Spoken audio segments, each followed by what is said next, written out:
அணில் ஏன் uncle uncle கத்துது? அது ஜங்கிள் ஜங்கிள் தானே கத்தணும். அது ஜங்கிள் ஜங்கிள் தான் கத்தணும்.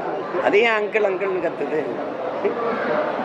நீங்க இந்த ஏடிஎம்கே எந்த கட்சி எந்த யாருக்கிட்ட இருக்குங்கிறத 4.5 வருஷம் அவரை முதலமைச்சராக இருக்கும்போது நீங்க ஏன் கேட்கல? ஏன் கேட்கல? போன மாநாட்டில் சிஎம் சாரா இருந்தவர் இந்த மாநாட்டில் எப்படி அங்கிள் ஆனார்? நடிகர் விஜய் விநாயகர் சதுர்த்திக்கு வாழ்த்துறான்னு சொல்றாரு. போன வருஷம் சொல்லல, தேர்தல் நெருங்குதுன்னு அர்த்தம். விநாயகர் நம்மால் தான் வாழ்த்திட்டு போண்டிதான், அதில் ஒன்றும் இல்லையே. தமிழனுடைய ஆசீர்வாதத்தில் அவர் தான் தெய்வமாக இருந்திருக்காரு. முதல்வர் அது அவர் விருப்பம். மக்கள் பெருவாரியான மக்கள் அதை போற்றுறாங்க, கொண்டாடுறாங்கும் போது போற்றுகிற மக்களுக்கு வாழ்த்து சொல்றதுல ஒரு பிழை இல்லை. அது அவரவர் விருப்பம்.